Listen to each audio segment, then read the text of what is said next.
Hi hello అందరూ నమస్తే. Real హీరోకి రీల్ హీరోకి చాలా తేడా ఉంటుంది.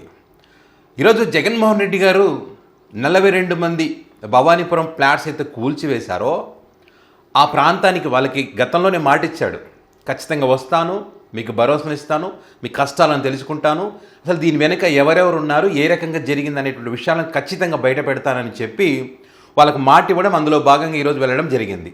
అక్కడికి వెళ్ళి జగన్మోహన్ రెడ్డి గారు వారితో మాట్లాడినటువంటి తీరు కానీ, వారితో మాట్లాడిన తర్వాత ఆ అంశాలకు సంబంధించి జగన్ గారు మాట్లాడినటువంటి అనేక పాయింట్లను ప్రస్తావించారు. ఒక కీలకమైనటువంటి పాయింట్, ఆలోచించదగ్గటువంటి పాయింట్.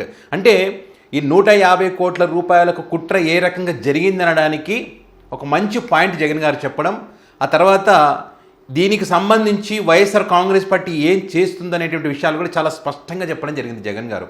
ఇక్కడ పవన్ కళ్యాణ్ గారు లాగా ఇప్పటం ఇష్యూ మీకు గుర్తుంటుంది. ఆ ఇప్పటం ఇష్యూలో ఎట్లా చేశారో మీరు చూశారు. అందరినీ జన సైనికులను వేసుకొని హడావిడి చేసి హంగామా చేసి, విచిత్రం ఏమిటంటే అందులో సుప్రీంకోర్టు హైకోర్టు కూడా చివాట్లు పెట్టింది వీళ్ళకి. రివర్స్లో ఈ ఇప్పటం బాధితులని ఏదైతే పవన్ కళ్యాణ్ గారు చెప్పారో వాళ్ళు కోర్టుకి డబ్బులు కట్టాల్సినటువంటి పరిస్థితి వచ్చింది. అంటే పవన్ కళ్యాణ్ గారి ఆలోచన విధానము, జగన్మోహన్ రెడ్డి గారు ఏ రకంగా తప్పు పట్టాలి, ప్రతిదీ దాంట్లో తప్పు వెతకడము, రాజకీయంగా లబ్ధి పొందాలని ఒక ప్రయత్నం చేసి మరి న్యాయస్థానంలో చివాట్లు తిన్నారు. ఇప్పుడు ఇంకో విచిత్రం ఏంటో తెలుసా, సుప్రీంకోర్టు గైడ్లైన్స్ ఉన్నాయి, సుప్రీంకోర్టు వీళ్ళకి స్టే ఆర్డర్ ఇచ్చింది. అయినప్పటికీ కూడా పవన్ కళ్యాణ్ గారిలో చలనం లేదు, రాడు, పలకరించాడు. అక్కడ నీకు కాంపౌండ్ వాల్స్ ఇప్పటంలో ఇక్కడ 42 మంది బజార్న పడి కన్నీళ్లు పెట్టుకున్న పరిస్థితి, కానీ అడ్రస్ లేడు. సో జగన్ గారు బాధ్యతగా అక్కడికి వెళ్ళడం జరిగింది. వెళ్ళిన తర్వాత జగన్ గారు ఇక్కడ ప్రస్తావించినటువంటి పాయింట్లు చూస్తే కనుక 42 మంది ఆ ప్లాట్లలో 20 సంవత్సరాలుగా ఉన్నారు, రిజిస్ట్రేషన్ డాక్యుమెంట్స్ అవన్నీ కూడా ఉన్నాయి అక్కడ. అండ్ మరొక పాయింట్ ఏంటంటే సుప్రీంకోర్టులో పిటిషన్ పెండింగ్లో ఉంది.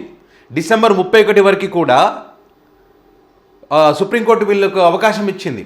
సో ఈ క్రమంలో ఏం చేయాలి, పోలీసులు కానీ ప్రభుత్వం కానీ వీళ్ళకి రక్షణ కల్పించాలి ఎవరితోనని ఇబ్బంది ఉంటే. కానీ ఆ రకంగా చేయకుండా 200 మంది పోలీసులు ప్రైవేట్ వ్యక్తులకి ఈ ప్రాపర్టీ కొట్టేయాలని ఎవరైతే చేస్తూ ఉన్నారో వాళ్ళకి సపోర్ట్గా నిలబడి, వీళ్ళు ఏదైతే బాధ్యులు వాళ్ళ కాళ్ళ వేళ్ళ పడి మా కష్టాన్ని గుర్తించండి, మాకు టైం ఉంది కదా అని అడిగినప్పటికీ కూడా మరి వీరిని పక్కన పెట్టేసి రోడ్డున పడేసినటువంటి పరిస్థితి. ఆ అంశానికి సంబంధించి కూడా జగన్ గారు చాలా క్లియర్గా చెప్పడం, అంటే ఇంట్లో ఉండగానే కూల్చివేతలు ఏ రకంగా చేశారు, ప్రభుత్వ పెద్దల యొక్క అండదండలు ఏ రకంగా ఉన్నాయి, కనీసం నోటీసులు కూడా ఇవ్వకుండా కూల్చివేతలు చేశారు, బుల్డోజర్లు పెట్టి జేసీబీలు పెట్టి, అంటే ప్రభుత్వ అండదండలు లేకుండా జరుగుతుందా? ఓకే. అండ్ ఇంకొక ముఖ్యమైన పాయింట్ ఏంటంటే ఇదే చూడండి, అక్కడ ఉన్నటువంటి భూమి 2 ఎకరాల 17 సెంట్లు, దాని విలువ 150 కోట్లకు పైనే ఉంటుందంట. ఆ 150 కోట్లకు పైన ఉన్నటువంటి ఆ భూమిని ఎట్లాగైనా కొట్టేయాలని చెప్పి 2016లో, అంటే చంద్రబాబు నాయుడు గారు ముఖ్యమంత్రిగా ఉన్నప్పుడు 1981లో ఈ సొసైటీ ఏర్పాటు అయినట్టుగా తప్పుడు డాక్యుమెంట్ క్రియేట్ చేసి అప్పటి నుంచే ఉందని చెప్పి, అది ఎందుకు తప్పుడు డాక్యుమెంట్ అన్నదాన్ని కూడా ఇంకో పాయింట్ చెప్పాడు ఇక్కడ.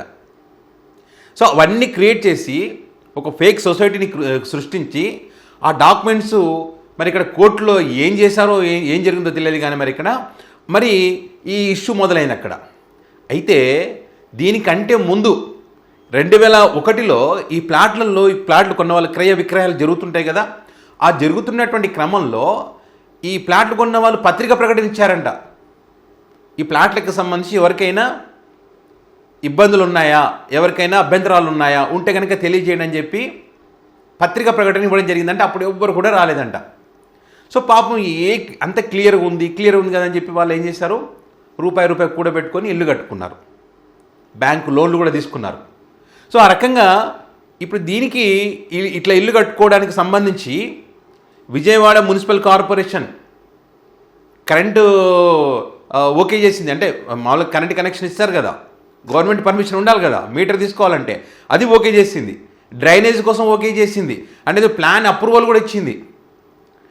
అన్నీ ఇచ్చిందంటే గవర్నమెంట్ ఒప్పుకున్నట్టే కదా, రిజిస్ట్రేషన్ డాక్యుమెంట్ కూడా క్లియర్గా ఉన్నాయి.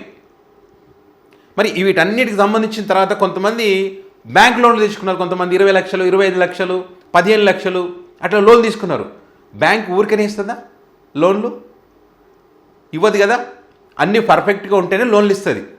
ఒకరికో ఇద్దరికో, అంటే ఇప్పుడు కొంతమంది మోతహారులు ఉంటారు బ్యాంకులో మోసం చేసేవాళ్ళు, వాళ్ళు వేరే లెక్క అనుకోండి. పాపం వీళ్ళు కష్టపడి ఇల్లు కట్టుకొని రూపాయి కూడబెట్టుకునేటువంటి పేదలు వీళ్ళు. సో వీళ్ళ డాక్యుమెంట్ ప్రాపర్టీ ఇవన్నీ కూడా క్లియర్గా ఉన్నాయి కాబట్టి బ్యాంకులు కూడా వాళ్ళకు లోన్లు ఇవ్వడం జరిగింది. ఆ లోన్లు కూడా ఈఎంఐలు కట్టుకుంటూ పాపం వాళ్ళు ఆ ఇంటిని నిలబెట్టుకునేటువంటి ఆ ఇంటిని మిగిలించుకునేటువంటి ప్రయత్నం చేస్తూ ఉన్నారు.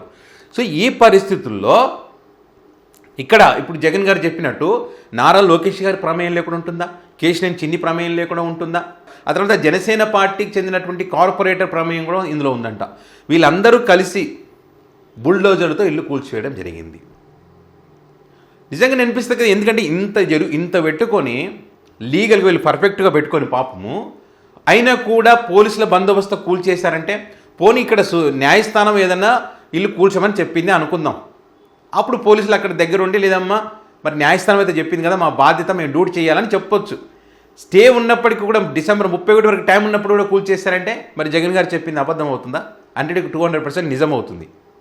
సో కాబట్టి ఇక్కడ జగన్మోహన్ రెడ్డి గారు ఒక్కటే చెప్పారు, ఇక్కడ వీళ్ళకి ఏదైతే అన్యాయం చేశారో ఇక్కడ ప్రతి బాధితుడికి కూడా నేను మాటిస్తున్నా, అండగా నిలబడతా.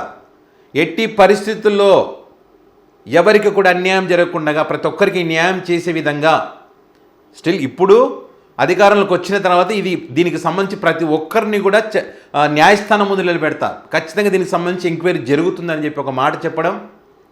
అంటే అదేవిధంగా ఇప్పుడు పాపం వీళ్ళందరూ రోడ్డున పడ్డారు, వీళ్ళ కుటుంబాలు గడపడం కష్టం.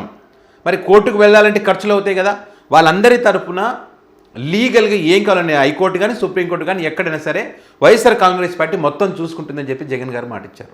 ఇది లీడర్ లక్షణం. మాట ఇస్తే ఆ మాట ప్రకారం ఆ మాట కట్టుబడి అక్కడికి వెళ్ళడం, వాళ్ళ కష్టాలు తెలుసుకోవడం, మరి ఒక తెలుసుకొని ఏదో హడావిడి చేయడం కాదు, రాజకీయంగా వాడుకోవడం కాదు.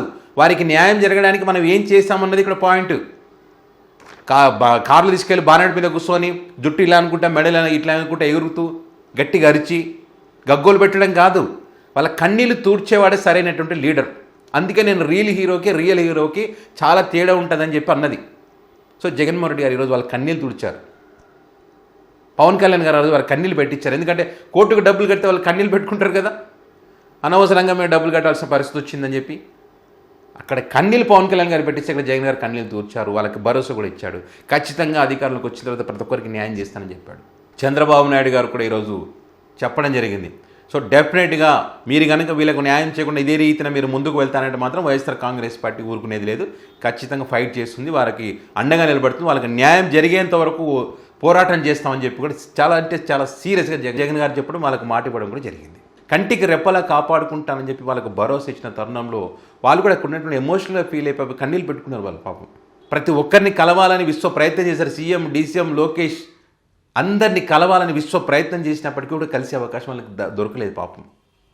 సో ఈరోజు జగన్మోహన్ రెడ్డి గారు వాళ్ళకి అండగా నిలబడ్డ పరిస్థితి.